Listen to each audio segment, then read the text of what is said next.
Pas nous prendre longtemps. Donc, examen de loi sur le courtage.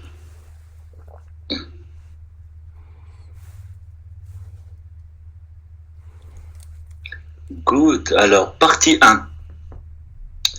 Vous venez d'obtenir votre permis de courtier immobilier résidentiel. Résidentiel, hein, vous n'avez pas le permis de plein exercice. Et votre ami Gino souhaite vous aider en vous confiant la vente d'un plex dont il est propriétaire. Et on vous décrit le 5 plex, 4 unités résidentielles et une unité commerciale. Est-ce que vous pouvez signer un contrat de courtage avec lui pour la vente de cet immeuble? Non. Non, bien entendu, parce que c'est un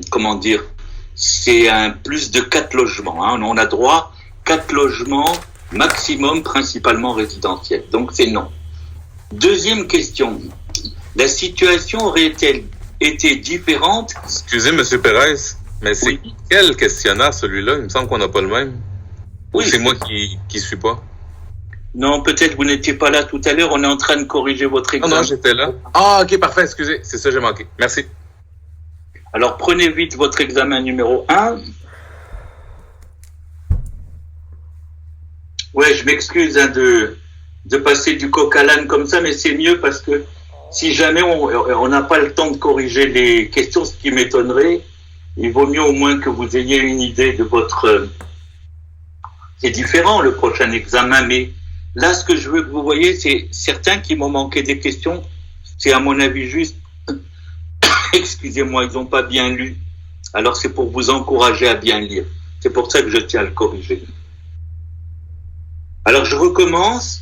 La première question A, on vient de la corriger, c'est non, parce que c'est un 5 plex et nous on s'arrête à 4 plex principalement résidentiels. Celui-ci, il était mélangé, mixte, mais c'était 5. B, la situation aurait-elle été différente si l'immeuble ne comportait que 5 unités, mais toutes résidentielles? Il n'y a pas du tout de commercial. Ben, c'est encore non. Pourquoi? Parce que dès qu'on dépasse 4 logements, de toute façon, que ce soit commercial, industriel ou quoi que ce soit, on ne peut pas avec le permis de courtier immobilier résidentiel. Donc, non. C. Dans l'hypothèse où l'immeuble décrit en introduction est une copropriété divise, pouvez-vous signer un contrat de courtage avec son propriétaire pour la vente de sa fraction si elle est résidentielle? Et je vous précise, c'est l'une des 4. Alors, est-ce que, cette fois-ci, on ne parle pas de vente d'immeubles au complet, même s'il y a 5, 8, 10, 30, 40 étages, 40 immeubles, à 40 logements, est-ce que vous avez le droit, si ces logements sont en copropriété divise, d'en vendre une fraction 1? Oui, c'est ça justement que vous avez de bien par rapport aux commerciaux et qu'eux ne peuvent pas faire. Donc, votre permis de courtage immobilier vous permet de vendre toute fraction de copropriété divise. Donc, ça fait non, oui. Enfin, dernière question.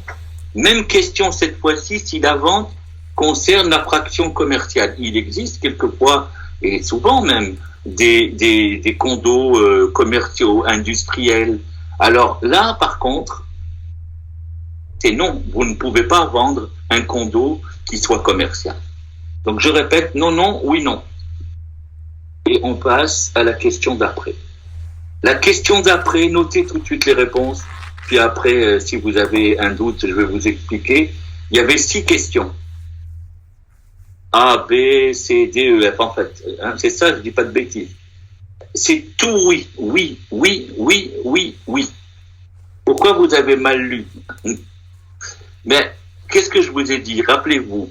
Est-ce que la location, elle n'est valable que pour le résidentiel ou pour le résidentiel et le commercial? Pour le résidentiel et le commercial. Ça a été ouvert à tout le monde, aussi bien résidentiel que commercial. Est-ce que, dans la première question, on vous disait, bon, vous voyez, il y a votre voisin, il n'a pas de permis de courtier immobilier, il peut tout faire. Il peut faire de la location résidentielle ou commerciale. Alors, premièrement, confirmez-vous, votre voisin, qu'il peut, sans permis, s'occuper de la location du penthouse? Oui. Du local commercial? Oui, il peut. Pouvez-vous, en tant qu'intermédiaire, lui présenter un locataire pour le penthouse. À plus forte raison, qui lui le peut, vous aussi. Oui. Pour le local commercial. Oui, parce que c'est la location. Mais pourquoi, en tant qu'intermédiaire, M. Perez, il ne faut pas lui faire signer un contrat, justement, en tant qu'intermédiaire? C'est pas ses logements à lui, c'est comme il représente des clients, il peut pas signer pour ses clients un contrat de courtage avec toi en tant qu'intermédiaire.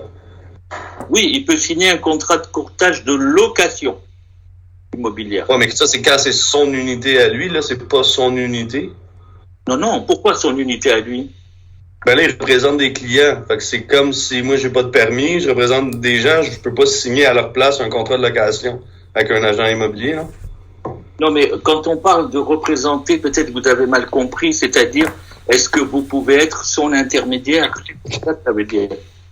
Son intermédiaire à lui. D'abord, regardez, c'est quelle question que vous n'êtes pas d'accord? Quelle réponse vous n'êtes pas d'accord? Laquelle? La B, A et B. Pouvez-vous, en tant qu'intermédiaire, lui présenter un locataire pour le penthouse? Je marquais non, un contrat de courtage doit être signé, ne peut pas être signé avec un autre détenteur de permis qui représente des clients. OK, alors attention. Quand on dit lui présenter, vous voyez-vous, déjà le voisin, il pouvait le faire. Puisqu'il pouvait s'occuper de la location. C'est ça que ça veut dire. S'occuper de la location, c'est être intermédiaire et présenter un client. Donc le voisin, il pouvait le faire pour les deux.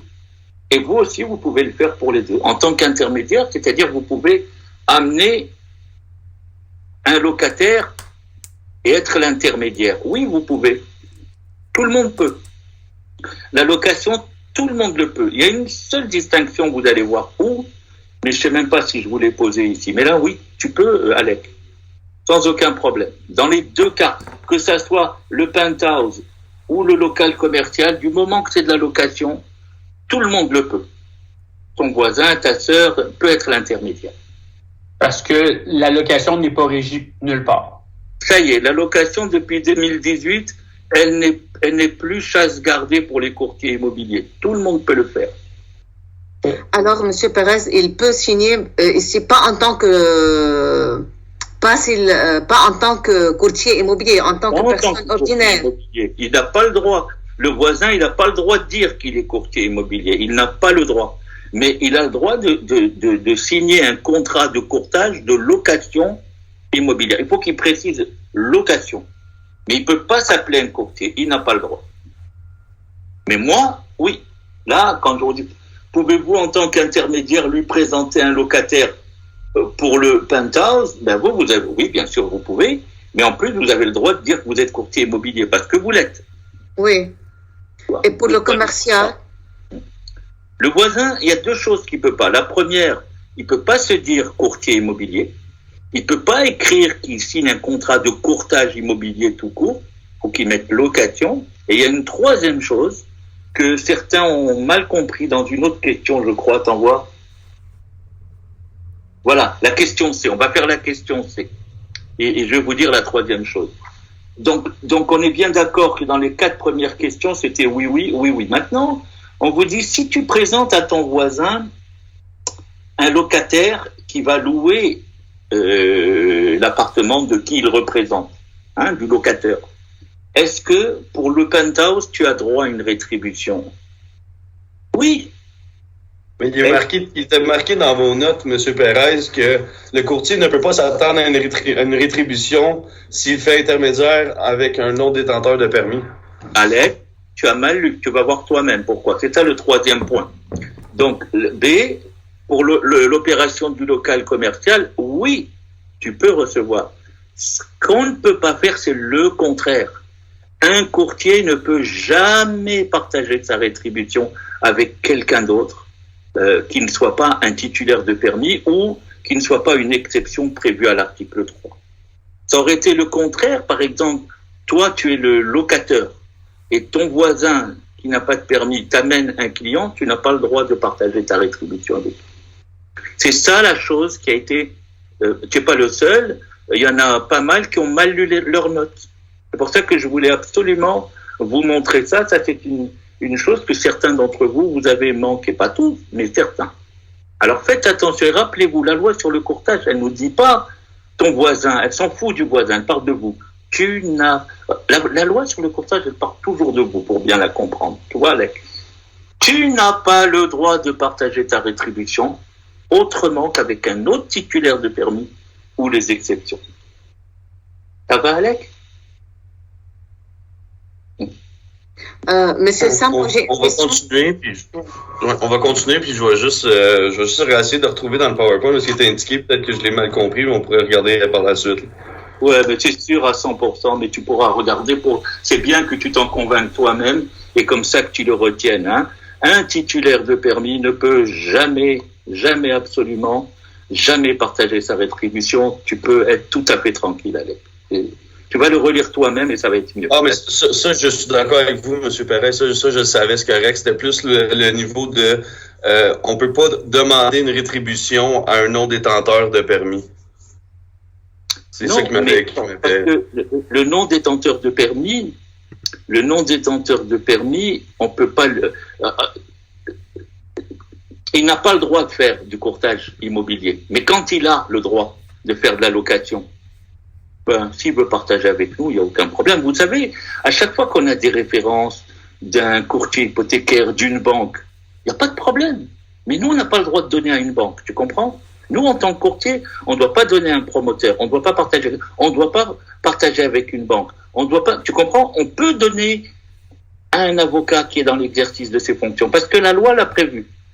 En général, on ne donne uniquement qu'à un autre titulaire de permis ou les exceptions prévues à l'article 3. Notre père, notre mère, tu vois? C'est ça la logique. Monsieur Sam, moi j'ai une question. On a dit... Une seconde, soit juste pour voir si Alec, il voit mieux un peu ça. Ah, mais c'est ça, je l'ai retrouvé, là, c'était dans votre PowerPoint numéro 2, je crois. Le titulaire de permis de courtier qui se livre à une opération de courtage par l'entremise d'une personne qui n'est pas titulaire d'un permis ne peut réclamer ou recevoir de rétribution pour cette opération. Oui, mais c'est pas la location. Je parle pas de la location ici. Allez voir dans ce qui concerne la location. Parce que opération de courtage, je pensais que ça incluait aussi la location, là, mais... Non, mais tu peux aller... Fait que la location, c'est à part. Ah oui, mais j'en parle. Mais c'est pour ça que c'est très, très, très, très important d'être présent à tous les cours. Parce que il faut qu'on soit, mais à tout moment. Tu sais, un quart d'heure d'absence, ça peut jouer. Ou alors, il faut très bien tout relire. Tout relire. Parce que ça, on l'a bien dit en classe. Mais c'est bien, au moins, ça permet de faire l'inventaire aujourd'hui. Hein, tu vois? Tu vas relire tes notes, Alex. S'il y a quelque chose que tu comprends pas, tu me le dis, il n'y a pas de souci. Excusez-moi, oui? Moi, je parle on a parlé dans le cours, je me rappelle très bien que si par exemple, moi, j'ai un permis de courtier, même si la location est ouverte pour tout le monde, mais je dois pratiquer par l'intermédiaire de mon titre, c'est-à-dire de mon courtier, en tant que courtier. Je dois faire la location en tant que courtier. OK? Alors, si je suis en tant que courtier, si je pratique la location en tant que courtier, comment j'ai le droit à louer un local commercial si je suis un courtier résidentiel? Parce que c'est de la location. On a parlé beaucoup de ça. Oui. La location est ouverte à tout le monde. Oui, pas l'achat, c'est pas la vente. La location, avant, c'était interdit. Depuis 2018, je vous ai écrit toutes les modifications, c'est ouvert à tout le monde. À tout le monde, oui. Tout le monde. Mais on a dit aussi mais quand je pratique, je dois pratiquer par l'intermédiaire de mon permis, parce que en tant que titulaire de permis. Mais ça veut rien dire. Vous êtes en train vous êtes en train de tourner autour du pot. Je vais essayer de vous le dire clair. Avant, pour faire de l'achat, de la vente, de la location, il fallait un permis. Depuis 2018, on a dit la location, on levait ça du courtage. C'est fini. Tout le monde peut le faire. Ton voisin, ton cousin, le concierge, tout le monde peut le faire. Il n'y a pas besoin de permis. Après, toi, qu'est-ce que tu fais? Si monsieur tout le monde, il peut faire de la location commerciale, toi aussi, tu peux la faire. Mais toi, comme tu es courtier immobilier, c'est la chose peut-être que vous avez mal compris. Ce que je vous ai dit, c'est que en étant courtier immobilier, même comme tu fais de la location, il faut que tu le fasses en protégeant le client, en respectant toute la déontologie. Ça ne veut pas dire qu'il ne faut pas le faire. Ça veut dire que tu dois le faire encore mieux que tout le monde. Mais tu peux le faire, bien entendu. Et l'autre, il peut te donner une rétribution, parce que tout le monde peut te donner une rétribution. La banque peut te donner une rétribution. Un inspecteur, c'est ça qu'il faut qu'on... Alex, je vois maintenant, il a bien saisi le truc, c'est très important. Quand on va remplir les avis de divulgation autres que celui de l'intérêt direct, est-ce qu'on me donne ou je donne? Et si on me donne, je peux recevoir de tout le monde. Et on a de la chance. Hein. Mais si moi je donne, je peux donner qu'à un titulaire de paix. D'accord, ok. Ça va? Compliqué Oui, pas. Ok. Alors, très bien. Donc là, c'était non, pardonnez-moi. C'était les 6, c'était oui. D'accord? Alors, on fait la dernière, la partie 3. Alors, vous êtes courtier immobilier, permis résidentiel et permis commercial, les deux. Et vous êtes approché par un promoteur immobilier qui veut vous confier la vente des unités résidentielles de l'immeuble qu'il vient de faire construire. L'immeuble est une tour de 10 étages, copropriété divise, avec 6 logements à chaque étage. Au rez-de-chaussée, il existe 4 grands locaux commerciaux. Pouvez-vous vous occuper de la vente de chacune des unités résidentielles? C'est de la copropriété divise. De toute façon, vous avez les 2 permis. Alors oui, bien sûr, vous pouvez, parce que vous avez le permis résidentiel qui vous le permet. Donc c'est oui. B, pouvez-vous vous occuper de la vente de chacune des unités commerciales? On ne parle pas de la location, là, on parle de la vente. Hein? Oui. Pourquoi? Parce que vous avez l'autre permis, le permis commercial. Vous avez les 2, vous pouvez faire les 2. C, si votre permis n'était pas un permis de plein exercice, si vous n'aviez que le permis commercial, même question, est-ce que vous auriez pu vendre les fractions résidentielles? Ben non, exactement Alex, non. Par contre, B, si votre permis n'était qu'un permis de courtage commercial, est-ce que vous auriez pu vendre les fractions commerciales? Et là, oui. Tu vois, soit là, tu as une possibilité de voir la différence entre la vente et la location. Là, on est dans la vente. Là, on retrouve nos permis. Là, on retrouve nos champs, nos domaines de compétences. Mais la location, c'est devenu monsieur tout le monde. Alors là, c'était, je répète, c'était oui, oui, non, oui. Et enfin, je crois que le reste, c'était des petites... Ah non, il y avait monsieur et madame la chicane. Bon, ok. Bon, je vous donne très rapidement les réponses parce que c'est vraiment de la lecture. Je vous ai en plus tout dit. Je vous ai dit finalement qui s'occupait de qui. C'était de la lecture. Regardez, on vous dit madame la chicane, etc. Bref, Maître Prosper Cutor s'occupe de leur divorce. Et madame Déby Lecomte les assistera dans l'évaluation et la vente de leur entreprise. Je vous ai déjà tout dit. Donc, si Maître Prosper Cutor s'occupe de leur divorce, eh bien, s'ils veulent vendre la maison, il n'y a que, la réponse, il y a une seule réponse, c'est petit a, Maître Prosper Cutor. Madame Déby Lecomte, non seulement il n'y a rien dans l'énoncé, mais deuxièmement, elle n'a pas le droit. Une comptable ne peut jamais vendre un immeuble. Bon, je vous dis la vérité, la deuxième question, j'ai accepté de répondre, parce que attention, c'est la dernière fois que j'accepte de répondre à une question à choix multiple. Pour la vente de leur entreprise, Madame Déby Lecomte leur l'a présenté à un de ses clients. Vous voyez, je vous donne tout là-dedans. Et finalement, ça sera une vente d'actions, donc c'est une vente d'entreprise, c'est pas une vente d'immeuble. Bien sûr, c'est Madame Déby Lecomte, normalement, la bonne réponse. D'accord? Mais j'ai accepté l'un ou l'autre. Parce que, qu'est-ce que tu veux, ils ont peut-être pas bien compris la question. Exceptionnellement. Par contre, la dernière, on vous dit que finalement, la vente de la maison est confiée à Maître Prosper Cutor. Quelqu'un qui lit tout, il voit qu'à la question 3, il a la réponse à la question 1.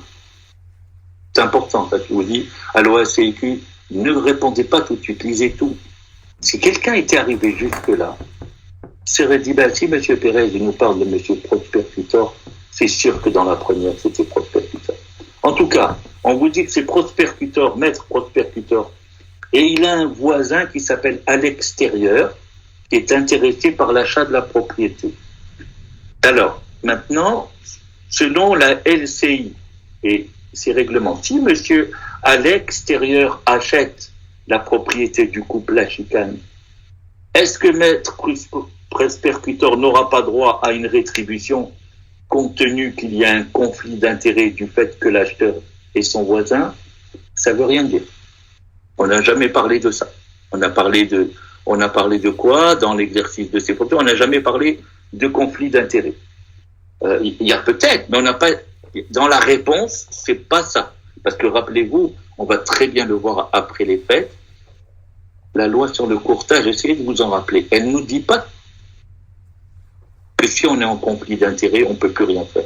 Elle nous dit évitez de vous mettre en conflit d'intérêts, mais si vous l'êtes, alors, elle nous interdit pas tout. Des fois, elle nous interdit, des fois, elle nous dit non, fais ceci, fais un avis de divulgation.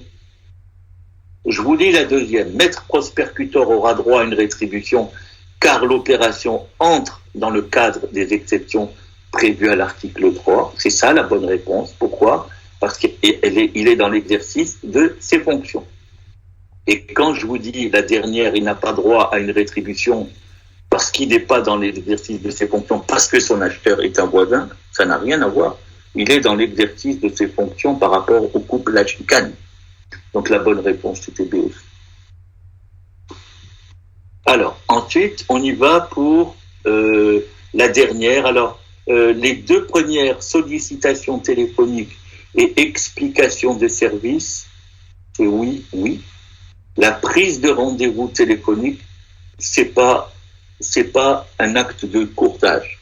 On peut faire téléphoner, avoir une secrétaire qui prend un rendez-vous, mais on peut pas faire téléphoner notre secrétaire pour solliciter des clients ou pour expliquer nos services.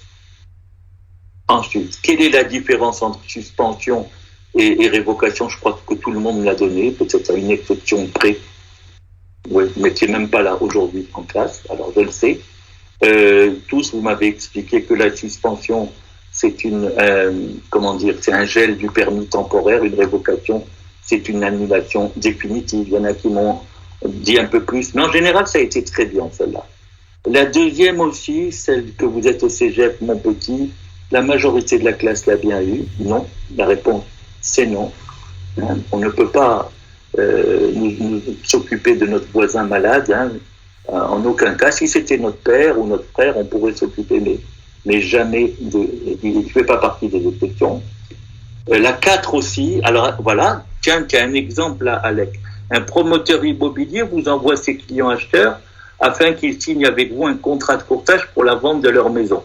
T'as compris? Moi, je suis le promoteur, ils viennent me voir pour m'acheter un condo. Chaque touche, c'est un condo. Tu vois, mais ils ont leur maison à vendre. Tu vois? Alors moi, toi, tu es courtier. Je te les envoie. Et pourquoi je te les envoie? Parce que j'attends de toi que tu me donnes un petit référencement. Tu peux pas. Parce que je fais pas partie des exceptions. Mais si vous vous rappelez ça, je ne peux donner à personne d'autre qu'un titulaire de permis les exceptions. Ça y est, la loi sur le courtage, vous nous boguez dessus. Enfin, une partie, bien entendu. Alors, dernière question, je suis content aussi. Presque tout le monde. Faites attention, ceux qui ont écrit la société individuelle. Alors, je n'ai pas enlevé tous les points, mais faites attention. Ça ne veut rien dire, la société individuelle. C'est la société par action. À un actionnaire unique, c'est ça qu'ils ont voulu dire, ceux qui ont dit la société individuelle. Et puis, c'est l'entreprise individuelle. Il y a 3 vêtements. L'entreprise individuelle, la société par action, c'est tout ce qu'il fallait répondre ici. Il ne fallait pas répondre à la société de personnes qui est la 3e forme d'entreprise. Voilà, prochaine fois, lisez bien. Et puis, mais c'est bien, dans l'ensemble, ça a été bien. Et puis, ça a été brillant pour certains, tant mieux. Et s'il y a des... Là, vous savez, je vous ai dit, les notes, il n'y en a pas à l'OSCQ. Il n'y a pas de notes. Rappelez-vous. Donc, votre objectif, c'est d'aller de là à là pour l'examen de doigté. Si vous avez les notes en plus, c'est fantastique. On corrige. Portez un peu plus tôt. Ah oui. Monsieur Perez? Oui. Je vous écoute. Pour revenir à la question 1 de la partie 5, ici pour les gestes suivants entrent-ils dans la définition de l'article 3.1? Sont-ils des actes de courtage? Prise de rendez-vous téléphonique, vous avez non? Oui, c'est pas un acte de courtage. C'est la réponse? De prendre, oui, par exemple, si jamais quelqu'un appelle et il y a la secrétaire, dit, je voudrais un rendez-vous avec le courtier, il n'est pas là, est-ce que vous pouvez me prendre un rendez-vous pour lui? Oui, c'est possible, il n'y a pas de problème. Il n'y a aucun acte de courtage. Mais il ne faut pas donner des informations sur lui. OK, mais si c'est moi qui... Si j'ai pas de secrétaire, mais c'est moi qui prends tous mes trucs, Ben oui. ça fait partie de l'acte de courtage. Bien sûr, mais la question, pardonnez-moi, hein, sinon vous me direz, hein, la question qui était posée ici, c'était est-ce que oui ou non, la prise de rendez-vous, c'est qualifié comme acte de courtage? Parce que si votre secrétaire le fait et que c'est un acte de courtage, elle fait du courtage illégal. C'est ça la question. On veut savoir qui peut faire. Je comprends. C'est bon. Oui. C'est le sens que je comprenais pas de la question, mais c'est bon, mais merci, je comprends maintenant. Mais je vous en prie avec plaisir. Monsieur. Oui. En fait, dans la cour de Monsieur Hami, on a appris comme ça existe des courtiers qui embauchent quelqu'un qui appelle tout le monde. Ça, c'est illégal. C'est-à-dire qu'il y a une secrétaire. Exactement. Moi, je me prononcerai jamais sur les autres cours, ce que vous dites vos professeurs. Pourquoi? Parce que, tu vois, regarde, Alec, très honnêtement, nous a donné un bon exemple. Il a été prendre ses notes, très bon réflexe. Il a lu, mais quelquefois, tu lis pas au bon endroit. Lui, au moins, il a toute l'info, il a lu, juste il a pas lu au bon endroit. Mais il y en a quelquefois qui prennent des mauvaises notes et après ils les interprètent. Moi, je rentre pas dedans. Moi, la seule chose que je peux vous dire, c'est que vous ne pouvez pas solliciter des clients si vous n'avez pas un permis. Ok, j'ai compris. Oui. D'ailleurs, je me demande si dans les faits et gestes, il y a un petit blanc, si peut-être Alec qui lit bien ses notes, il se rappelle dans la définition d'une opération de courtage, qu'est-ce qu'il y a dans la linéa en bas? Peut-être qu'on dit que toutes les préactes qu'on fait pour avoir un contrat de courtage, donc la sollicitation, ce sont des faits et gestes qui rentrent dans ce qui est qualifié d'acte de courtage. Vous le verrez, cet article-là. C'est ça, tu me confirmes, Steve? Moi, c'était l'idée de Caroline ou c'est que si j'appelle le client pour prendre un rendez-vous pour aller lui présenter un ACM demain ou pour aller évaluer sa maison, pour moi, je suis en train de faire du courtage et je prends un rendez-vous, je confirme que je serai là demain à 9h. Mais moi, j'ai jamais pensé que quelqu'un allait faire l'appel ou prendre le rendez-vous à ma place. Je suis encore dans l'esprit que je suis l'entrepreneur, c'est moi qui va faire une prise de rendez-vous. Donc, pour moi, je suis en train de faire un acte de courtage, mais c'est votre opinion, on va la respecter. Non, c'est pas juste mon opinion. Regarde, quand tu montes dans ta voiture, est-ce que tu fais un acte de courtage? Quand tu prends ton stylo dans ton cartable? Non. Je comprends, voilà. C'est-à-dire que il faut, parce qu'on est en loi sur le courtage. Tu vois, on n'est pas si on était en fonction de travail et qu'on voulait dire quelles sont les actions professionnelles? Oui, il y a des actions professionnelles qui sont absolument régies par la loi sur le courtage et d'autres moins, parce que ça s'appelle gérer ses activités professionnelles. Je pense qu'avec cet exemple, Steve, tu as vu exactement. Et maintenant, vous avez tous mieux compris la question. Enfin, quand je dis tous, j'espère, mais c'est que la question a été posée ici par rapport à est-ce que tout le monde peut le faire ou pas? C'est ça. Parce que tout le monde ne peut pas faire, presque personne ne peut faire des actes de courtage à part un titulaire de permis. Quelquefois, les exceptions prévues à l'article machin, là, dont j'oublie toujours le nom. Good. Monsieur Pérez? Oui? J'ai juste une petite question, si vous pouvez m'éclairer sur les copropriétés dans la partie 3.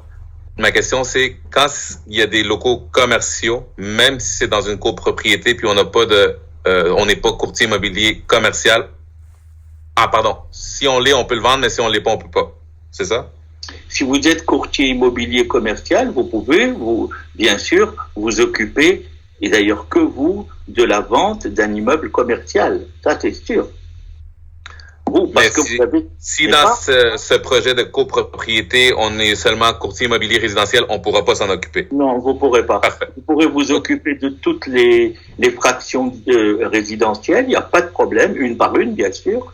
Jamais l'immeuble au complet, parce qu'il n'est pas de 5. Donc, chaque fraction, il n'y a que vous qui avez droit, le courtier résidentiel, et les fractions commerciales, il n'y a que le commercial. Mais dans l'exemple ici, c'est des 10 étages, puis 6 logements par étage, puis comme c'est une copropriété, on peut. Ah non, mais... Courtier immobilier résidentiel. Ouais, mais c'est pas tout qui est résidentiel. C'est pas tout. Il y a des unités commerciales et il y a des unités résidentielles. Donc, les unités qui sont résidentielles, il n'y a aucun problème. Vous pouvez, dans le premier cas... Peu importe la quantité. Hein, pardon? Peu importe la quantité d'unités. Oui, peu importe. Que ça soit 2, 3, 4, 5, 6, 7, 30, 40, les tours qui sont au centre-ville, il n'y a que les courtiers immobiliers résidentiels qui peuvent vendre les condos un à un, résidentiels. Super. Mais Merci. les magasins qui sont en bas, vous pouvez pas.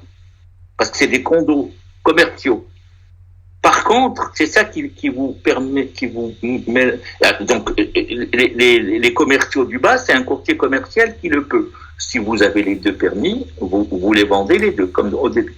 Maintenant, je sais ce qui peut-être vous gêne. Vous allez me dire si c'est ça. Et c'est mieux parce que comme ça, vous le comprendrez. Si vous voulez vendre un 4 unités, un 4, pas plus, hein, vous pourrez, au complet, un 4 au complet, un 2, un 3, un 4 au complet. Et qu'il y a une partie commerciale, vous avez le droit de la vendre. À condition que la partie résidentielle soit majoritairement résidentielle. Elle dépasse la partie commerciale. C'est pour ça que vous avez le droit de vendre un 4plex avec un restaurant en bas. Ouais, non, c'était plus par rapport aux plex et aux copropriétés quand il y a des grosses bâtisses. C'est ça qui me mélangeait un peu. Mais Sam, si c'était, peut-être que c'est peut-être là que je vais être certain de mon coup là. Si c'était toutes des copropriétés indivises, puis que l'immeuble serait à vendre pour l'ensemble des indivises, il y a juste le courtier commercial qui peut le faire. L'indivise, l'indivise, encore c'est une drôle d'histoire l'indivise, parce que en fait c'est un seul immeuble. C'est ça, fait qu'il y a juste le courtier commercial qui peut le faire, ça, vendre l'immeuble avec toutes les indivises dedans. Enfin, c'est le rôle. Bon, alors regarde, Sébastien, tu vas me pardonner, j'ai un blanc. Pas un blanc de connaissance. C'est que vous m'avez saoulé la tête. Je m'excuse. Vous m'avez tourné la tête et le temps passe. Alors, laisse-moi réfléchir un peu tranquille tout à l'heure, je vais te dire. Pour l'instant, il faut qu'on revienne à nos questions parce qu'il faut penser au prochain examen, si vous permettez. Hein? Si jamais il y en a qui n'ont pas compris quelque chose et qui veulent m'en reparler la prochaine fois, avec plaisir. Mais avec tout ce que je vous ai dit, vous devrez pouvoir reprendre. Alex, je suis sûr que tu vas très bien reprendre avec ce que je t'ai dit aujourd'hui et ta lecture. Fais-le. Je te conseille, ne tarde pas à le faire. Ça va être définitivement enraciné chez toi. Et ceux qui voudraient régler ce problème aussi. Et la semaine prochaine, s'il y a quelque chose qui ne va pas, pas la semaine prochaine, pardonnez-moi, après les fêtes, vous me poserez des questions. Mais c'est très important de connaître ça. C'est pour ça que je voulais le corriger avec.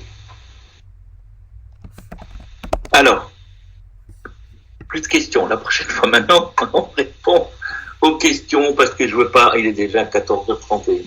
Alors, excusez-moi une petite seconde. Alors, la première question. Un contrat de courtage peut-il être manuscrit? Si oui, à quelles conditions? Qu'est-ce que vous en pensez? Oui, mais à l'encre. Très bien, oui, effectivement, il doit être complété à l'encre de façon soignée. Très bien. Ouais, lisible.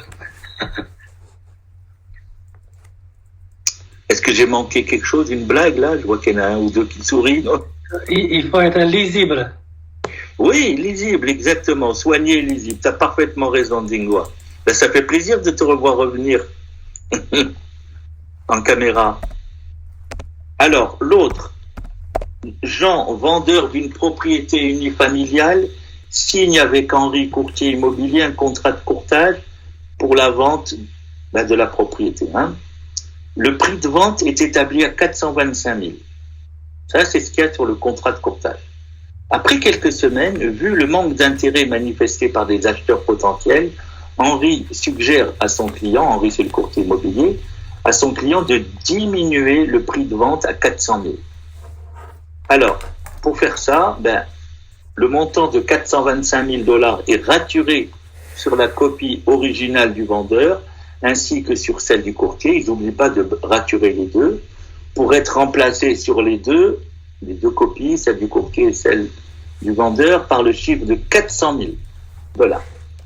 Une barre 425, on écrit 400. Alors, première question, cette façon de faire est-elle conforme à la réglementation en vigueur? Non.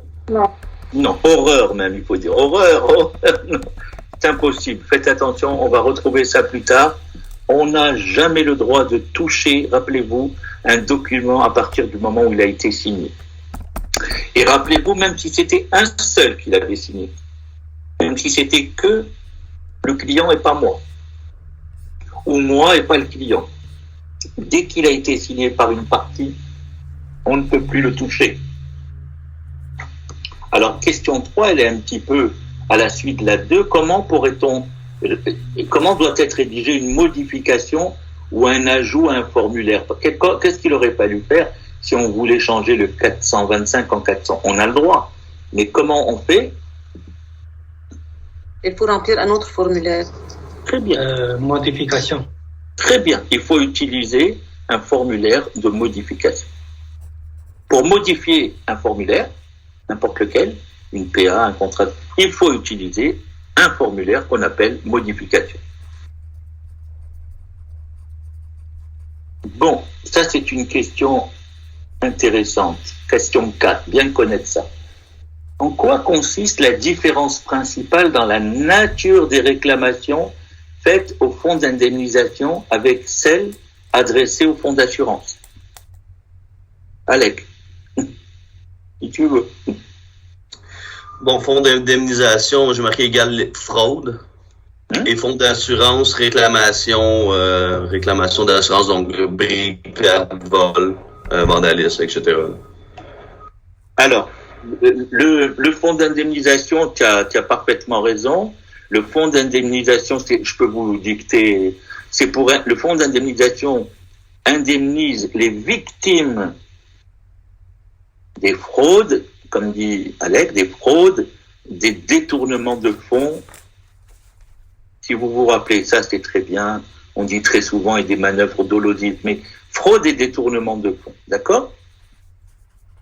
Alors que le FARCIC, le fonds d'assurance de responsabilité, lui, il indemnise les fautes, erreurs non intentionnelles.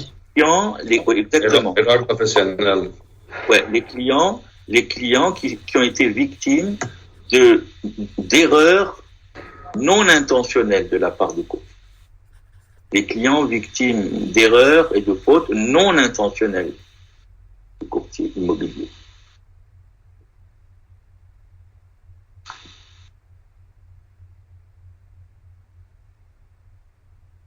Question 5. Un client a été victime d'une fraude de 25 000 $ de la part de son courtier.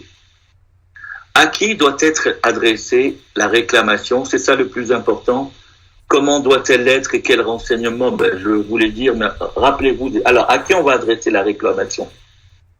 Au fonds d'indemnisation. Vous êtes d'accord? Au comité. Oui, très bien. Comité, exactement. Au comité d'indemnisation. Bon, si vous mettez fonds d'indemnisation, ok, je vais pas vous enlever vos points. Je sais que je vous ai compris, mais essayez de faire la différence parce que tout ça va nous servir plus tard. Un fonds, quelle est la différence entre un fonds et un comité? Un fonds, c'est comme une personne morale. Ça n'existe pas. Tu peux pas pincer un fonds. Tu peux pas Le comité, oui, c'est des gens. Tu comprends? Donc, tu peux pas adresser une plainte à quelque chose immatériel. Donc, votre camarade a raison. Donc, on adresse la plainte au comité d'indemnisation. C'est à elle qu'elle doit être faite par écrit, attention. La plainte doit être adressée par écrit au comité d'indemnisation. Alors la suite, la même question, comment doit-elle l'être et quels renseignements doit-elle contenir? Je viens de vous dire qu'elle doit être faite par écrit, puis naturellement, elle doit exposer les faits, et avec la réclamation du montant, preuve à l'appui. Normal.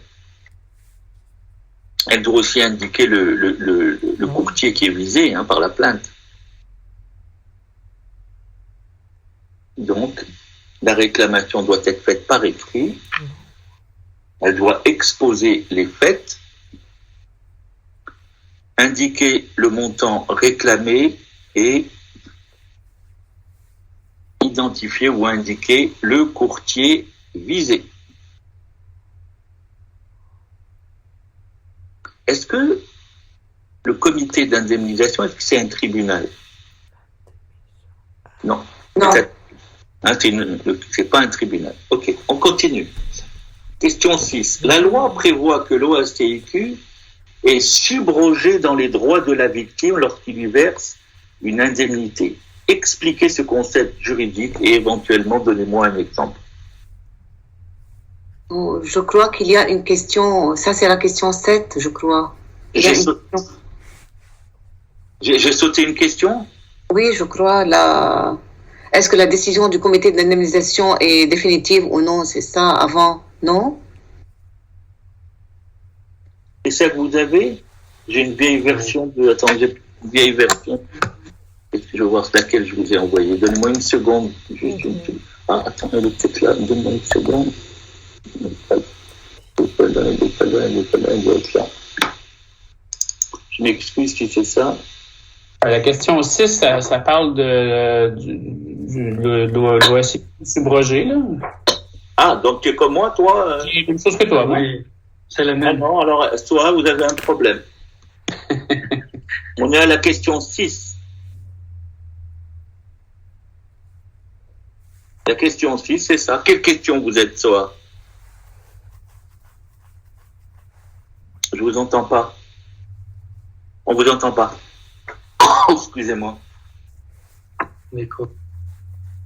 Mais vous n'avez pas mis votre micro. Oui, vous avez raison. La question 6, oui. C'est pas la peine que j'aille chercher ailleurs, vous avez la bonne version. Parce qu'hier, j'ai trafiqué mes versions. Alors, donc la loi prévoit que l'OACIQ est subrogé dans les droits de la victime lorsqu'il lui verse une indemnité. Expliquez ce concept juridique et donnez un exemple.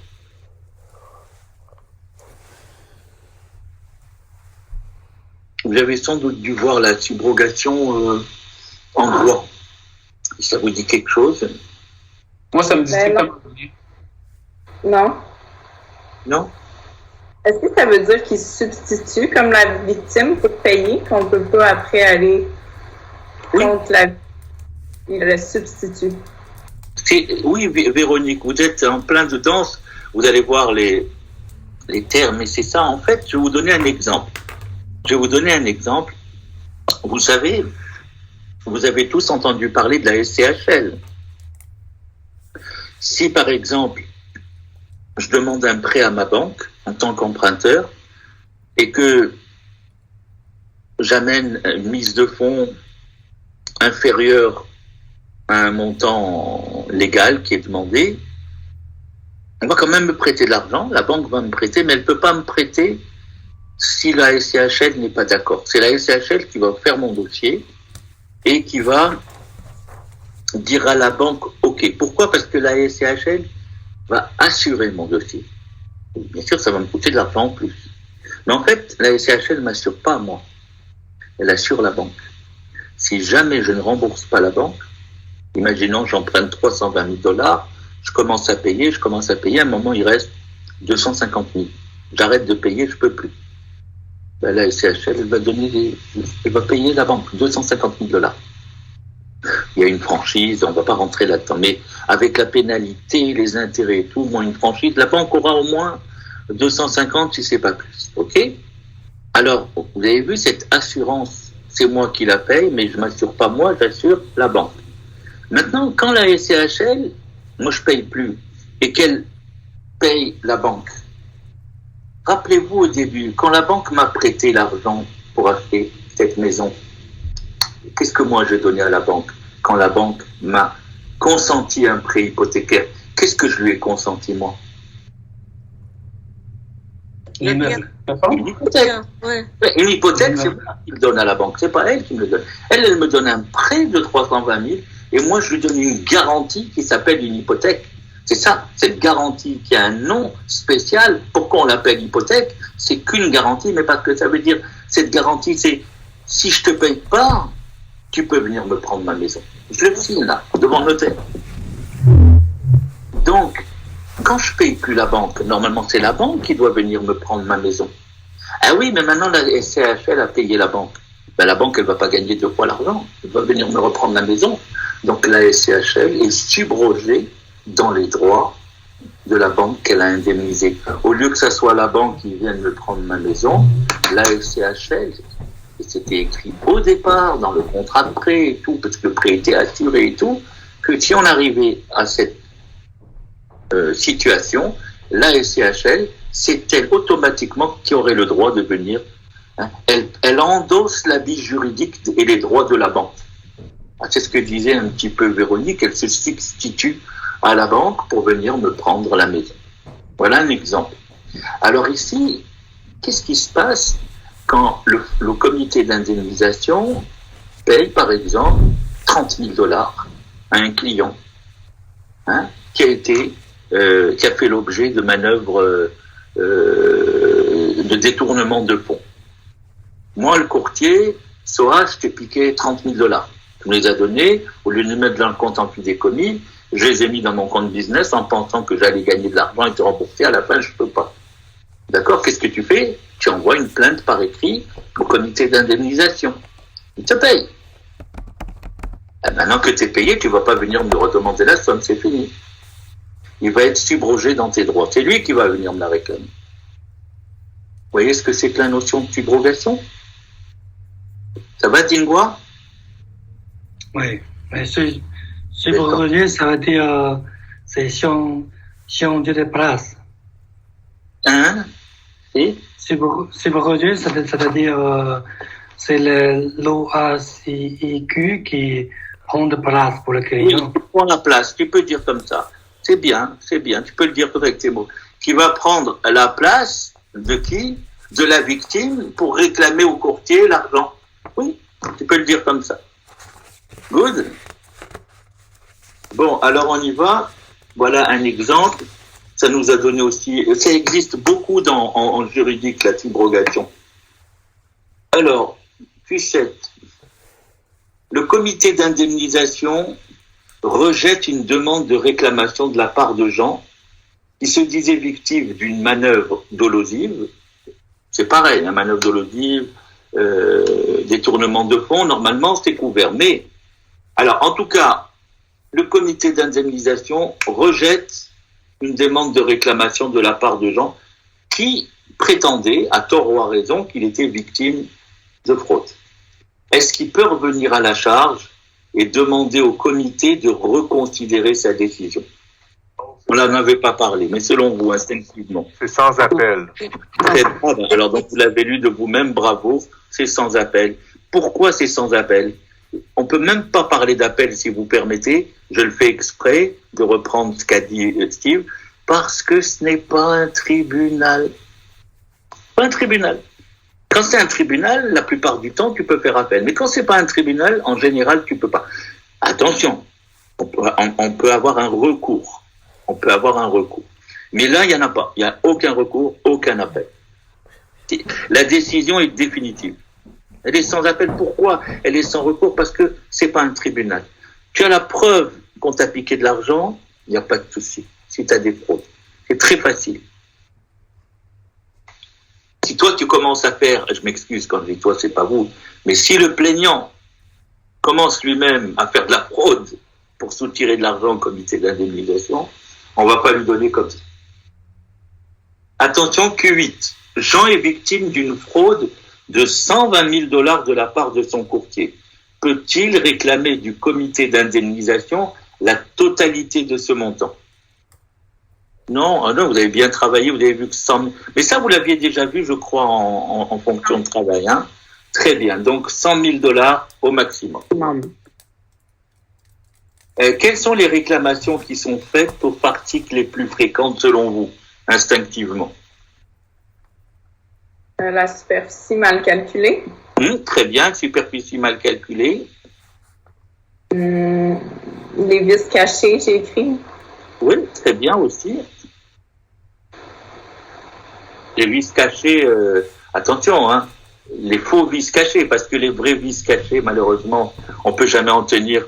C'est toujours le vendeur qui est responsable, mais les vis qui n'auraient pas été cachés, en fait, qui ont été cachés par le et le vendeur, les faux, hein, c'est comme quoi encore? Courtage illégal? Ben, le courtage illégal, absolument impossible, le farcique. Pourquoi? Parce que quand tu vas comprendre tout de suite, Sébastien, quand tu fais du courtage illégal, t'as pas de permis, donc tu peux pas être assuré. C'est pas plus compliqué que ça. Le farcique, tu comprends? Vous rappelez ce que je vous ai dit? Est-ce que vous avez le droit de vendre des fonds de commerce? J'ai pas dit des fonds de commerce. Oui, hein, très bien, Steve, tu vois. Parce que quoi? Parce que c'est un meuble. Et qu'est-ce que je vous avais dit? Attention, vous pouvez le faire même aujourd'hui. Mais si vous avez un peu de connaissances en comptabilité, il n'y a pas de problème. Mais, parce qu'il n'y a pas besoin de permis. C'est pas un immeuble. Mais, si un jour vous en faites, aujourd'hui ou surtout demain quand vous serez courtier, vous aurez le droit de le faire. Mais ça n'a rien à voir avec la loi sur le courtage, à tel point que ça n'a rien à voir que vous ne serez pas assuré par le farcique. Vous avez dit, il faut vous prendre une autre assurance. Téléphonez à votre assurance de la maison, demandez-lui si elle peut vous couvrir pour vos opérations de fonds de commerce. Elle va vous dire combien. Ça va? Alors donc c'est pour ça, Sébastien, le farcique, il va jamais s'assurer pour du illégal, de la fraude, jamais. Jamais, rappelle-toi, il faut que les erreurs soient non intentionnelles. Alors, effectivement, comme disait Véronique, des calculs de superficie, des erreurs sur les taxes, des vices prétendument cachés. Il peut y avoir aussi, souvent on trouve des problèmes au niveau des taxes. Ah oui, je l'ai déjà dit ça. Match, c'est comme la réglementation zonage. J'ai pas entendu. Ben, si on s'est trompé au niveau du zonage, la réglementation pour le zonage. Oui, mais des fausses représentations, effectivement, des erreurs, effectivement, sur les zonages et des éléments juridiques de l'immeuble. En général, c'est ça. Le caractère de non intentionnel est vraiment, j'allais dire, presque à la discrétion du farcique. Vous savez comment ça marche une plainte en 2 mots? Vous vous rappelez comment ou pas? Parce que maintenant vous connaissez bien le tableau que je vous ai fait pour tout, le tableau que je vous ai fait, je vous ai distingué le comité de discipline, vu d'ensemble. Mais qui porte plainte au farcique en général, c'est le réclamant, le client. Le client, il appelle service assistance. Je vous ai pas trop, c'était pour vous, hein, je vous poserai pas ça. Je vous ai dit les procédures et tout, à part ce qu'il faut savoir, hein, rappelez-vous, je vous pose la question tout de suite, on va y revenir. Est-ce qu'on peut saisir le comité de discipline directement? Non. Non, il faut passer par le service d'assistance, puis le syndic, et puis... Exactement. Ça commence service d'assistance, syndic, on ne peut pas aller direct vers le syndic, sauf si on est en interne. Assistance, syndic, comité de discipline. Maintenant, quand le farcique, un client se plaint, il appelle le service assistant, qui va lui dire, écoutez monsieur, il y a des chances, ou madame, que ça soit quelque chose, peut-être, qui puisse être couvert par le farcique. Je vous dis pas oui, je vous dis pas non. Il y a peut-être quelque chose. Ce que je vous conseille, écrivez au courtier et faites la copie au farcique en même temps. Vous allez ouvrir votre dossier au farcique. C'est comme ça que ça se passe. Donc le client écrit au courtier avec copie au farcique et à partir de là, le farcique va ouvrir un dossier, il va juger, s'il estime que les fautes sont non intentionnelles et tout, ben il va indemniser. C'est combien qu'il indemnise le farcique? Par sinistre, Juste pour avoir une idée. Vous avez une idée de combien? Ça a été augmenté cette année-là. 2 millions de dollars par sinistre. 2 millions. 2 millions. Ah oui, oh boy. C'est loin. Bien couvert si tu fais une erreur comme ça. 2 millions. En fait, c'est 2 millions pour l'année. Si tu as 3, 4, 5, 6 sinistres, c'est des petits sinistres, il n'y a pas de problème. Mais si jamais tu fais une grosse bêtise, on ne sait jamais, tu es sur un super immeuble, tu le brûles, j'en sais rien, moi. 2 millions de dollars. Les agents, c'est 5 millions de dollars. C'est quand même beaucoup, hein. C'est pas à prendre par cœur, hein. C'est pour vous. Oui? Par transaction, par réclamation? 2 millions par réclamation, par sinistre, c'est ça. Hein. Et si tu n'en as qu'un seul, ben, tu as épuisé ton 2 millions de l'année. Sinon, c'est 2 millions dans l'année. L'année dernière, c'était 1 seul million. Ça monte haut, hein. Très, très, très haut. Bon, alors voilà, donc pour le Farsic, on arrive à 10.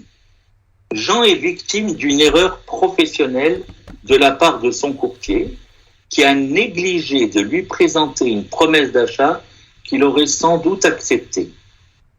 Alors, celle-là, elle est un peu bizarre, hein. Essayez de rester avec moi pour bien la... Elle est plutôt pédagogique parce que ce que je voulais que vous sachiez, c'est... vous savez, la loi sur le courtage, elle vous dit que quand vous avez une promesse d'achat, vous devez la présenter sans délai au vendeur. Que tu sois le courtier de l'acheteur ou que tu sois le courtier du vendeur, dès que tu entends qu'il y a une promesse d'achat, il faut la présenter sans délai. Bien sûr, le délai qui dépend pas de toi, tu peux rien faire. Si le vendeur, il a eu un décès dans la famille, il n'est pas là, c'est bloqué. Si le vendeur, il n'est pas disponible au moment où le courtier de l'acheteur... Mais nous, le courtier de l'acheteur et moi, le courtier du vendeur, on doit être très diligents. Nous, on ne doit pas invoquer notre temps personnel, sans délai. Bien sûr, sans délai, tu le fais dans la journée ou le lendemain, tu n'auras pas de problème. Quelquefois, tu sais, tu es dans une autre ville, sans délai, il faut que tu reviennes de l'autre ville. Mais je veux dire, c'est logique avec une... Alors, si jamais tu présentes pas une PA, soit parce que tu as trop tardé, soit parce que tu l'as oublié, et que le vendeur, tu en as plusieurs, et que le vendeur, n'ayant pas connaissance de cette PA, il en accepte une autre, ou il manque cette PA, il apprend plus tard que tu as oublié de lui présenter, puis maintenant l'acheteur qui était prêt à l'acheter il y a 2 semaines, aujourd'hui, il a trouvé autre chose. Là, tu lui as créé un préjudice, il est en droit de venir te réclamer le dommage, tu lui as fait perdre la PA.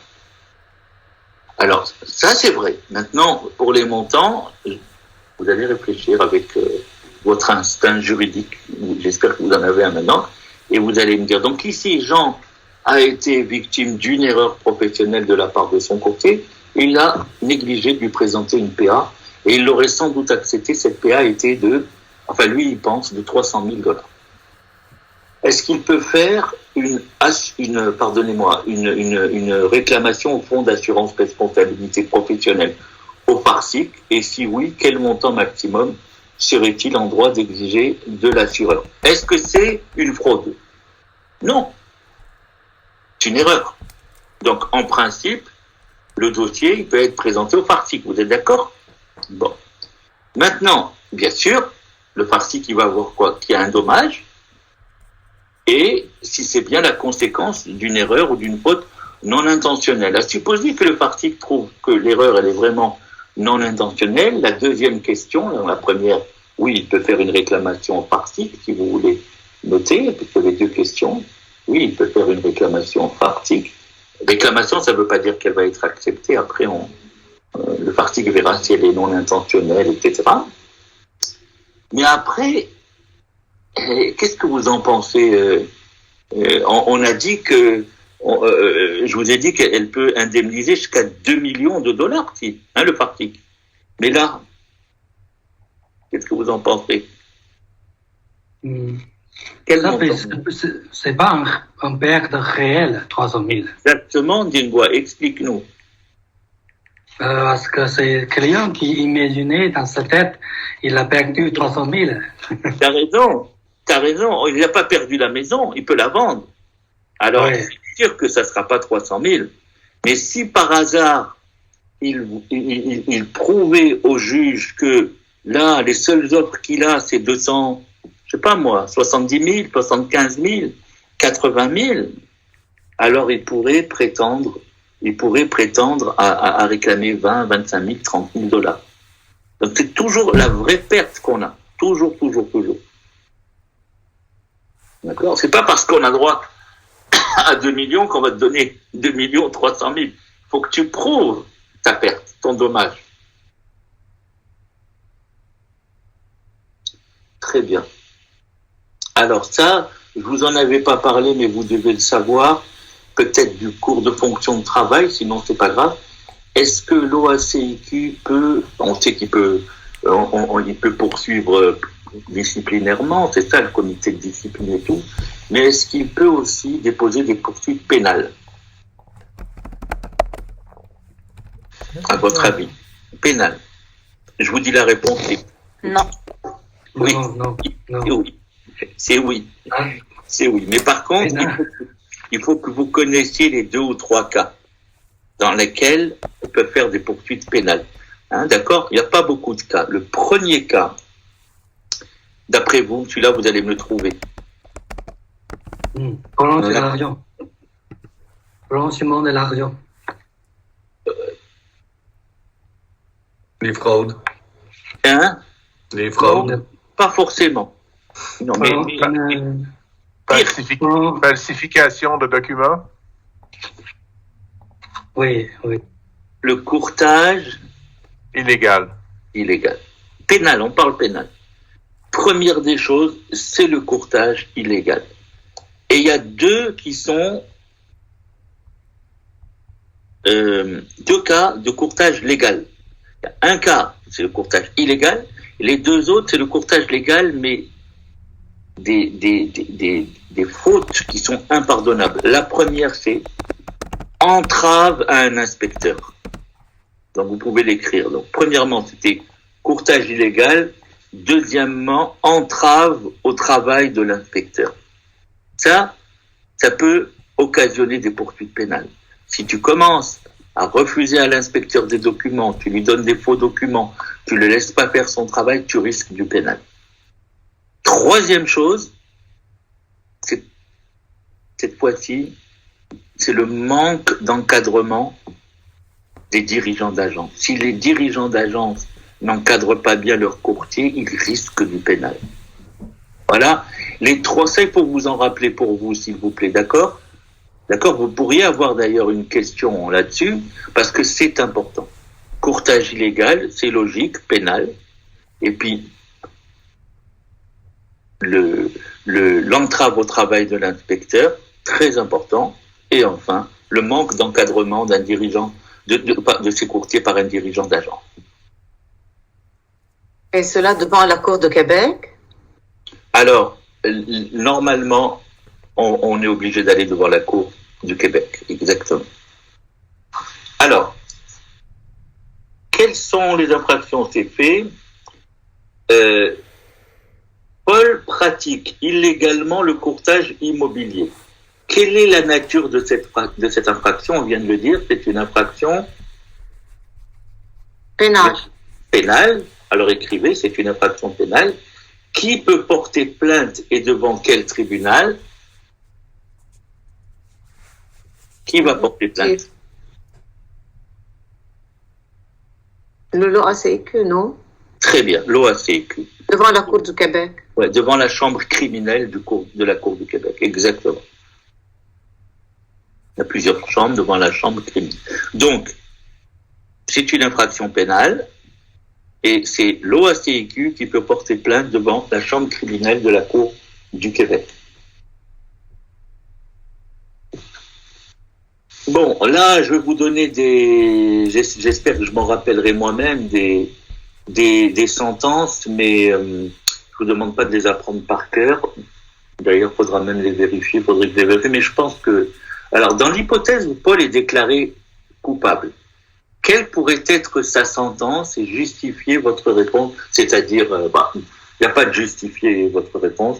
C'est quoi les amendes que vous vous rappelez? si Paul est déclaré coupable. Je pense qu'il y a un minimum de 5 000, 2500, 5 000 jusqu'à 62 000. Très bien. Entre 2500 et 62 500, si c'est une personne physique, et vous pouvez pratiquement multiplier par 2, toujours. Même en France, c'était pareil, tu multiplies par 2 si c'est une personne morale. Donc, je répète, entre 2500 et 62 500 pour une personne physique, et le groupe 5 000 et 125 000 si c'est une personne morale. Je vous demanderai pas ça, à l'examen, de me donner les montres. Alors, malgré sa condamnation par le tribunal, 15, Paul continue néanmoins à effectuer des opérations de courtage alors qu'il ne détient toujours pas de permis. La loi sur le courtage permet-elle l'utilisation d'un ou de plusieurs recours pour le contraindre à cesser ses activités illégales? Et dans l'affirmative, en quoi ça consiste et qui peut les exercer?